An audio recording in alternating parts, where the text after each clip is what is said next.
Alright, so here we have a satellite orbits Earth at a distance of h, which is equal to 600 kilometers above the surface of the Earth.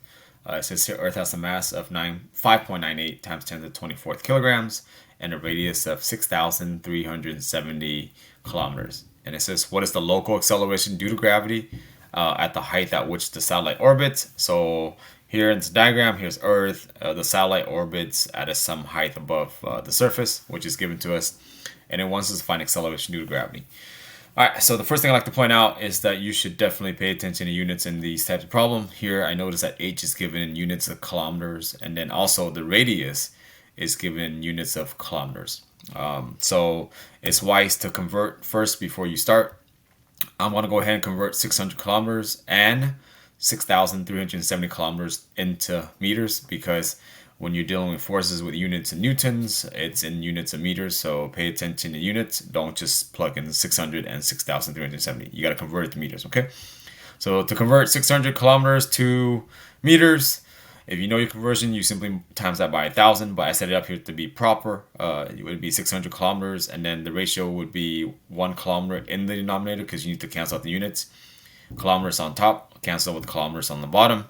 And then therefore the conversion factor for a kilometer is 1 kilometer for every 1,000 meters, hence the prefix kilo.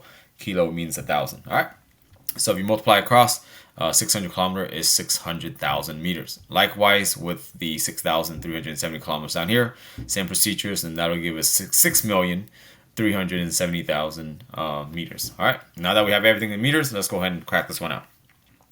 In order to find the acceleration due to gravity, not force, you want to apply the acceleration function. All right.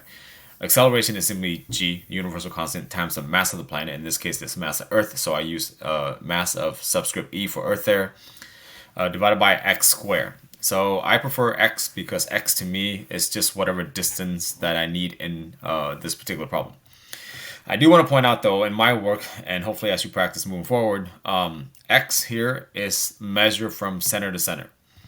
It's a common error that students make. They don't know how to measure this x properly, so I like to emphasize that it is measured from center to center.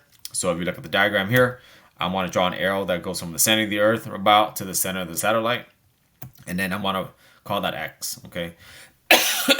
So x is not r, x is not h. X in this case is actually r plus h. So I just drew two horizontal lines there to kind of keep my bounds from the center of the Earth all the way to the center satellite. That is the distance x, and according to this diagram, x is r plus h. Okay, so hopefully that makes sense. And in this diagram, x is equal to r plus h, because r plus h is the entire length from blue dash line to blue dash line. All right. So if you keep up with that, let's go and crack it up. The numerator hasn't changed, except what I did on the bottom there is I replaced x with r plus h. Please use parentheses. Please use parentheses. Anytime you do a substitution, you should definitely use parentheses, okay? Because essentially this tells you to add r plus h and then square it, all right? Here I'm just going to plug in values. G is given as 6.67 times 10 to the negative 11. And then the mass of the Earth is given in the statement here in the wording. It is 5.98 times 10 to the 4th kilograms. So that's what I plug in there.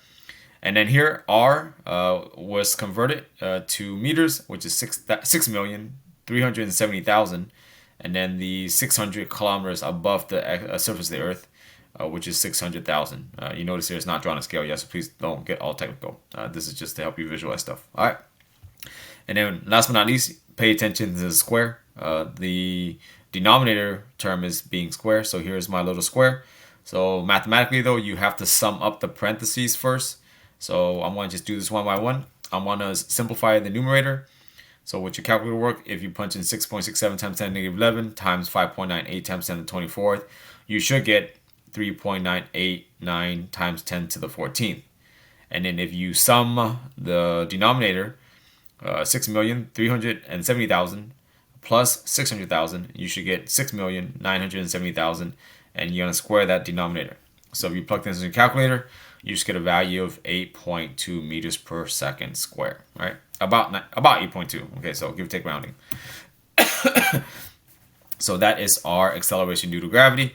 And if you want to be proper, you can say 8.2 meters per second squared towards the center of the Earth, or in this diagram, it would be pointing down because the satellite is above the Earth in the y-axis.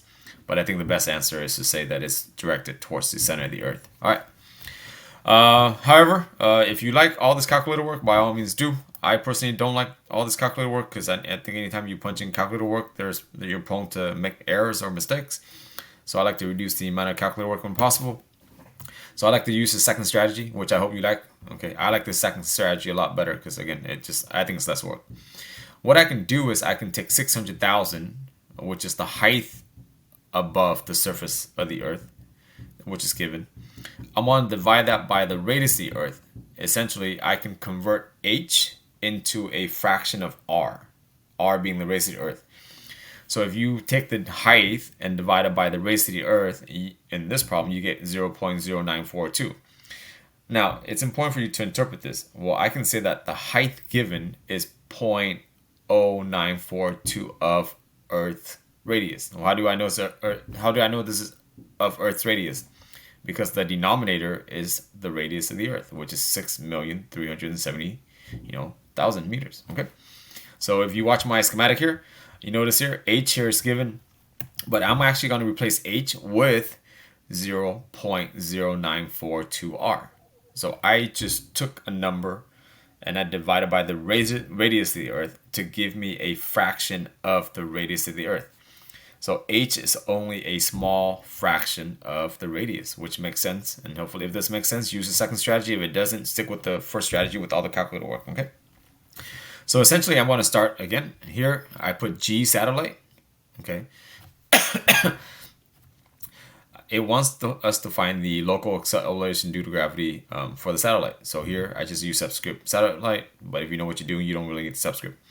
G stays the same, m of the Earth stays the same, except in the denominator there, you notice here instead of plugging in all these values given, I can simply say r plus h, but h in this case is 0.0942 r, and then this whole thing is being squared. But you can simplify the denominator because this is an r and that's an r. So combine like terms. So if you combine like terms, the denominator is going to be 1.0942 r. All right, so this is 1 r, so 1 r plus this decimal is just 1.0942 r. But still here, I have to distribute the exponent to both the 1.0942, and I'm also going to distribute it to the r, which allows me to simplify my work to this. The numerator I haven't touched at all in the strategy. 1.0942 square is going to give you 1.198, and then r squared is just r squared.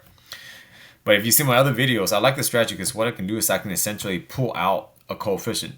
This 1.198 is the denominator, so I can pull that out front by putting a 1 on top of it, right? So mathematically speaking, there's an imaginary 1 right here in front of G and M, okay? Because there's a 1, I can pull that out. So this is just 1 divided by 1.198. And then the rest of the term I haven't touched, which is G, mass of the Earth, and r squared.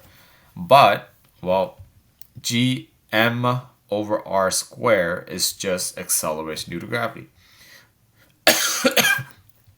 So I can substitute out Gm over r squared for little g. Well, we know what little g is at the surface of the planet. Little g is 9.8. So therefore, I can substitute out g for 9.8. So 1 times g is g, and g being 9.8. The denominator is 1.198, which got carried down. So with your calculator work, if you punch in 9.8 divided by 1.198, you should get also about 8.2.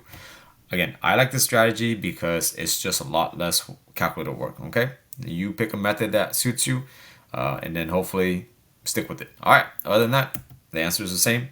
Stay nerdy, don't be whack, okay? Oh, excuse me. There you go. That's to separate my work. All right.